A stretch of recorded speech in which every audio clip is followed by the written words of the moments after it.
লৈ যোৱাৰ পিছত 6 মাহৰ পিছত 7 মাহৰ পিছত 1 বছৰৰ পিছত গাড়ী ধোৱা মাৰিছে তেতিয়া সেইটো গোটেই ৰেছপন্সিবিলিটি আমাৰ 65000 আহিব only 65000 আপোনাৰ যদি বুলেট ল'ব মন আছে তেতিয়াহ'লে ইয়াত আহিব লাগিব 85000ত ইয়াত বুলেট ল'ব পাৰিব মুৰিকলং বুলি কয় নগাঁও মুৰিকলং এইটো হৈছে ৰুট বৰগাট ৰুট কয় এইটো আৰু ইয়াৰ হ'ব বেনাৰ MR বুলেট বুলি ইয়াৰ চাওক বুলেট বাইক গোটেইকেইটা বুলেট ছেকেণ্ড হেণ্ড বুলেট আপুনি ইয়াৰ পৰা কম দাম নগাঁও ক'তো নাপায় মই গেৰেণ্টি দি দিম প্ৰথমতে নমস্কাৰ জনালোঁ চবকে এইটো এড্ৰেছো আপোনাৰ মৰিকলং নগাঁও আপোনাৰ যদি বাইপাছ দি আহে তে আপুনি দুটা পেট্ৰল পাম্প পাৰ হৈ আহিলে পাব আৰু যদি আপুনি নগাঁও টাউনৰ পৰা আহে তেনেহ'লে পেট্ৰল পাম্প দুটা নোপোৱাৰ আগত পাই যাব আমাৰ নগাঁও মৰিকলং হা আপুনি ইমান বুলেট বাইক ৰাখি আছে হয় মেক্সিমাম আপোনাৰ তাত বুলেটেই আছে মই চাইছোঁ আৰু ইয়াৰ চাওক বেনাৰতো বুলেট বুলি লিখা আছে ইয়াৰ কাৰণ কি মই বুজি পোৱা নাই আপোনাক কৈছোঁ মই মোৰ তাত অকল আপোনাৰ বুলেটে বেচোঁ বেলেগ বাইক মই নেবেচোঁ আৰু কিছুমান এক্সচেঞ্জৰ বাইকে সেইবিলাক ৰাখিব লাগে কিন্তু সেইবিলাক আমি কাষ্টমাৰক নিদিওঁ আমি অনলি চেল কৰোঁ বুলেটে ৰয়েল এনফিল্ডৰ আপুনি যিকোনো বাইক পাব প্ৰাইচটো কেনেকুৱা ষ্টাৰ্টিং 85000ৰ পৰা আছে আপোনাৰ 85000ৰ পৰা ষ্টাৰ্টিং প্ৰাইচ আছে 85000ৰ পৰা আমাৰ আপোনাৰ ৰয়েল এনফিল্ড যিকোনো মডেলক বাইক হওক তাত আমি 2 ইয়াৰ্ছলৈ ৰিটাৰ্ণত গেৰেণ্টি দিওঁ এইখন আমাৰ গেৰেণ্টি কাৰ্ড হয় এইখন আপোনাৰ গেৰেণ্টি কাৰ্ড হয়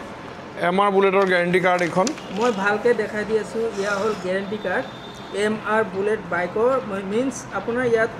গাড়ী ল'লে আপুনি ইয়াত গেৰেণ্টি পাব 2 বছৰৰ গেৰেণ্টি 2 বছৰৰ গেৰেণ্টি দিয়া হয় ডেলিভাৰী ডেটৰ পৰা 2 বছৰ 2 বছৰৰ ভিতৰত যদি আপোনাৰ গাড়ী কিবা ইঞ্জিনৰ প্ৰব্লেম হ'ল বা কিবা পাৰ্টছ বেয়া হ'ল সেইটো আপুনি ফ্ৰী সাৰ্ভিস পাব ইভেন যদি কিবা পাৰ্টছ বেয়া হ'ল পাৰ্টছ অলসো ফ্ৰী আপুনি পইচা দিব নালাগে 2 বছৰ 2 বছৰলৈকে পাৰ বুলেট আমি গেৰেণ্টি বেছো আমাৰ সিল ইঞ্জিনৰ গাড়ী হয় আৰু ম্যাক্সিমাম গাড়ী ফাৰ্ষ্ট ওনাৰ আছে এটা দুটা সেকেন্ড ওনাৰ ওলাব পাৰে কিন্তু ম্যাক্সিমাম ফাৰ্ষ্ট ওনাৰ মই শুনিছোঁ নতুন বাইক শ্বৰুমত গ'লে নতুন বাইক শ্বৰুমত যদি যাওঁ তেতিয়াহ'লে কি হয় বাইক কিনাৰ পিছত মিন্স 3টা সাৰ্ভিস ফ্ৰী দিয়ে ইহঁতে কিন্তু বস্তুবিলাক ফ্ৰী নিদিয়ে দাদাই কিন্তু এনেকুৱা কৰা নাই দাদাই বস্তুবিলাকো ফ্ৰী সাৰ্ভিসো ফ্ৰী সব ফ্ৰীয়ে দি আছে আৰু আমাৰ 3টা ফ্ৰী সাৰ্ভিসো আছে সাৰ্ভিসিং 3টা ফ্ৰী পাব আৰু 2 বছৰ গেৰেণ্টিটো বেলেগ সাৰ্ভিসিং 3টা ফ্ৰী হেতু বেলেগ মানে আমাৰ কোনো মিটাৰ টেম্পাৰিং কৰা নহয় ফাৰ্ষ্ট কথা যিমান কিলোমিটাৰ চলিব তিমানতে ৰাখো 43 চলক লাগিলে 50000 কিলোমিটাৰ চলক আমাৰ একো মেটাৰ নহয় আমি 2 বছৰ ৰিটাৰ্ণত গেৰেণ্টি দিওঁ ডিলাৰ ষ্টাম্প মাৰি দিম ইয়াত ডেলিভাৰী দিয়া টাইমত এইখন 2016 last model after market alloy লাগি আছে গাড়ীখন শ্বৰুম কণ্ডিশ্যন গাড়ী হয় আপোনাৰ 38000 কিলোমিটাৰ চলিছে 38000 আৰু আমাৰ মিটাৰ টেম্পাৰিং কৰিলেতো বহুতে 10000 কিলোমিটাৰ বনাই থয় আমাৰ তেনেকুৱা নহয় আমাৰ যিমান চলিব সেইটো কিলোমিটাৰে মিটাৰ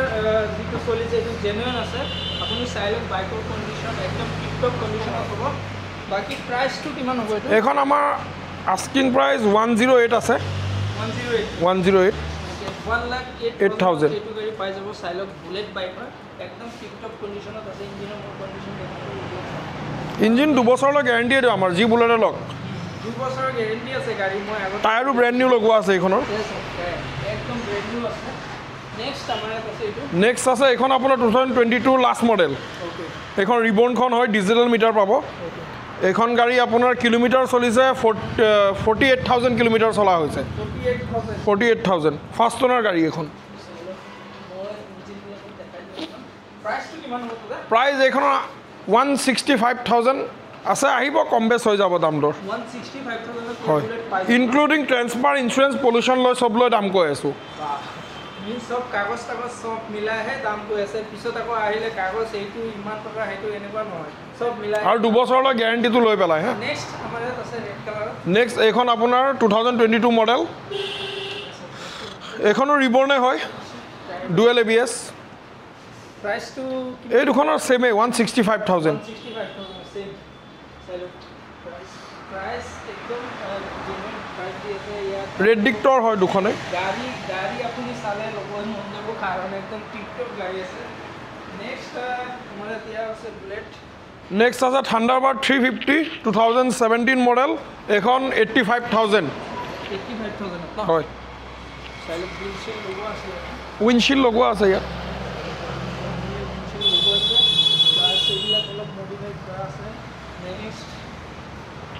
টিপটপ গাড়ী কণ্ডিশ্যন টিপটপ আছে টিপটপ দাদা 2 বছৰলৈ গ্যাৰাণ্টি আছে সব গাড়ী লিখিত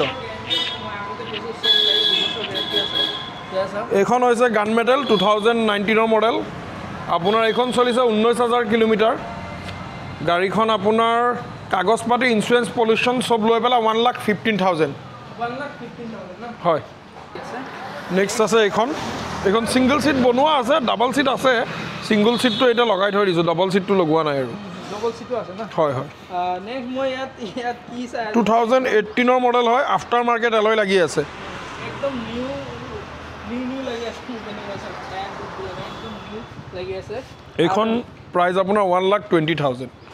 1,20,000 এইখন 20,000 কিলোমিটাৰ চলা হৈছে অনলি 20,000 হয় 1,20,000 1,20,000 অনলি সব কাগজ টাগজ মিলাই কৈ আছে আৰু নেক্সট এইখন হৈছে royal Enfield standard 350X standard model হয় এইটোত সেলফ নাথাকে অনলি কিক থাকে ষ্টেণ্ডাৰ্ডৰ নিউ মডেলটো হয় এইটো আপোনাৰ 2020 নে 21 হয় মডেল হয় 2021 30,000 কিলোমিটাৰ চলা হৈছে গাড়ীখন 30,000 অনলি হয় প্ৰাইসটো কিমান হ'ব এইখন আহিব 135,000 1,35,000 তিয়া গাড়ী আপুনি এইটো চেঞ্জ কৰি দিয়া হ'ব এইটো মানে অলপ কিবা এটা পৰিছিল ইয়াত ভাঙি গ'ল এইটো চেঞ্জ কৰি অৰ্ডাৰ দিছোঁ এইটো আহিব চেঞ্জ কৰি দিম মই এইটো নেক্সট আহিব 2015 মডেল ৰয়েল এনফিল্ড ক্লাছিক 350 এইখন 18,000 কিলোমিটাৰ চলিছে বাকি প্ৰাইসটো কিমান হ'ব 85,000 আহিব এইখন 350 হয় না 350 হয় দাদা এইখনো আপুনি গ্যাৰাণ্টি সেম পাব 2 বছৰলৈ সব গাড়ীতে গ্যাৰাণ্টি পাব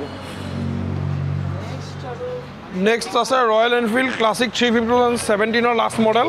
এইখন 105 ৰাখিছোঁ দাম 105 হয় 1,05,000 হয় এইখন কামাণ্ডো হয় এইখন আপোনাৰ 65,000 আহিব only 65,000 এইখন ৰেনিগেট কামাণ্ডো হয় only 65,000 ইয়াত আহি আপুনি গাড়ী ল'ব মন হ'লে ইয়াত আহিবই লাগিব বুলেট যদি মন যায় আপোনাৰ লগত তেতিয়াহ'লে ইয়াতে আহিব লাগিব কাৰণ এইটো হ'ল বুলেটৰ মাৰ্কেট মই ডিলাৰ বুলি নকওঁ বুলেটৰ মাৰ্কেটৰ চব বুলেট ডিলাৰেই ৰখা আছে আৰু বৰ্তমান ষ্টক এতিয়া ইমানে আছে আমাৰ অভাৰ ষ্টক নাৰাখোঁ আমি লিমিটেড গাড়ী ৰাখোঁ যোনবিলাক গাড়ী আপোনাৰ আনি পেলাই মই গেৰেণ্টিত বেচিব পাৰিম এতিয়া যদি গাড়ী মই উঠাব যাওঁ বহুত উঠাব পাৰোঁ কিন্তু সেইবিলাক গাড়ী গেৰেণ্টি মই দিব নোৱাৰিম মই লিমিটেড কেইটামান ৰাখোঁ যোনকেইটা মই ফুল গেৰেণ্টিত গাড়ীখন বেচিব পাৰোঁ আজি গাড়ী কাষ্টমাৰৰ লগত গাড়ী বেছি দিয়াৰ পিছত মোৰ সম্পৰ্ক চেছ সেইটো মই নাভাবোঁ কাৰণ কি সেইজন কাষ্টমাৰৰ পিছত মোক আৰু দুজন কাষ্টমাৰ দিব এতিয়া মই 2 বছৰ যোনটো গেৰেণ্টি লিখিত দি আছোঁ সেই গেৰেণ্টিটোৰ ফলত মোৰ কাষ্টমাৰৰ ছাৰ্ভিচ ধুনীয়া পাই আছোঁ কাষ্টমাৰো আহি আছে আমাৰ এনেকুৱা আছে আপোনাৰ যদি গাড়ী অসমৰ যিকোনো ডিষ্ট্ৰিক্টত আপোনাৰ গাড়ী লৈ যোৱাৰ পিছত 2 বছৰৰ ভিতৰত ইংলিছৰ ইঞ্জিনৰ যদি কিবা প্ৰব্লেম হয় বা কিবা আপোনাৰ ইঞ্জিনৰ পৰা কিবা সাউণ্ড ওলাইছে বা যিকোনো প্ৰব্লেম আপোনাৰ বেলেগত দেখুৱাব নালাগে ডাইৰেক্ট ইয়াত আহিবও নালাগে যদি নগাঁও ডিষ্ট্ৰিক্টৰ বাহিৰত হয় কাৰ্বি আংলং কওক মানকাছাৰ কওক আমাৰ ছাৰ্ভিচ সব জেগাতে আছে কিন্তু আমাক এটা টাইম দিব লাগিব 1 উইক এটা টাইম দিব লাগিব যদি আদাৰ ডিষ্ট্ৰিক্ট হয় আমাৰ ইয়াৰ পৰা ছাৰ্ভিচৰ মানুহে গৈ পেলাই কাম কৰি আহিব নগাঁও ডিষ্ট্ৰিক্ট হ'লে আপুনি আহি গ'লে হৈ গ'ল বা নগাঁৱৰ পৰা যদি ক'ৰবাত দূৰত হয় আমাৰ এসপ্তাহৰ ভিতৰত মানুহ যায় ছাৰ্ভিচৰ যদি গাড়ী কেতিয়াবা প্ৰব্লেম হয় মানে এতিয়াই কৈ দিছোঁ ব্ৰেক শ্ৰেক টায়াৰ চায়াৰ লিক সেইবিলাক আমাৰ মেটাৰ নহয় আমাৰ মেটাৰটো অকল ইঞ্জিনৰ আপোনাৰ কিবা প্ৰব্লেম পাইছে যেনিবা আপুনি গাড়ীখন লৈ গ'লে লৈ যোৱাৰ পিছত 6 মাহৰ পিছত 7 মাহৰ পিছত 1 বছৰৰ পিছত গাড়ী ধোঁৱা মাৰিছে তেতিয়া সেইটো গোটেই ৰেছপনচিবিলিটি আমাৰ লিখিত গেৰেণ্টি কাৰ্ড আমি বনাই লৈছোঁ আমি লিখিত গেৰেণ্টি দিওঁ কাষ্টমাৰক এজন কাষ্টমাৰ গাড়ী লৈ যোৱাৰ পিছত যাতে দ্বিতীয়বাৰ মোৰ তাতে আহিব বেলেগৰ তাত নাযায় আমি তেনেকুৱা ছাৰ্ভিচ দিওঁ আজি ছাৰ্ভিচটো পালে মানুহ আহে আজি যদি গাড়ীখন বেছি যদি মই যদি ছাৰ্ভিচ নিদিওঁ পটককৈ কিবা এটা বেয়া হ'লে ছেকেণ্ড হেণ্ড বস্তু আপুনি চাই লৈছে যি হয় চব আপুনি বুজিব সেইটো কৰিলে মানুহ কেতিয়াও নলয় আমি সেইকাৰণে ফুল ছাৰ্ভিচ দিওঁ গাড়ী 2 বছৰলৈ লিখিত গেৰেণ্টি দিওঁ বিনা টেনশ্যনত লৈ যাওক তেল ভৰাই চলাক বাকি 2 বছৰৰ ভিতৰত ইঞ্জিনৰ যি প্ৰব্লেম হয় সব আমাৰ ৰেছপনচিবিলিটি বুলেটৰ আপোনাৰ মেইন কথা হ'ল ইঞ্জিনৰ কাম নোলায় যদি চাওক এইবিলাক হৈছে মেকানিকেল বস্তু এইবিলাক গেৰেণ্টি আপুনিও ল'ব নোৱাৰিব ময়ো ল'বলৈ নোৱাৰিম নোলায় বাৰু ঠিক আছে বহুতে কয় কাম নোলায় মই মানিছোঁ পটককৈ যদি ইঞ্জিনৰ 7-8 মাহ পিছত ধোঁৱা মাৰে তেতিয়া আপুনি এখন লৈ গৈ কি ক'ব দাদা গাড়ী ধোঁৱা মাৰিছে বেলেগৰ হাতত হ'লে ক'ব ছেকেণ্ড হেণ্ড বস্তু এইবিলাকত গেৰেণ্টি নাই আমাৰ তেনেকুৱা নহয় দাদা আমাৰ যি কয় একদম খোলাভাৱে কওঁ 2 বছৰলৈ সম্পূৰ্ণ গেৰেণ্টি 2 বছৰত ইঞ্জিনৰ যি প্ৰব্লেম হওক সব আমাৰ ৰেছপনচিবিলিটি থাকিব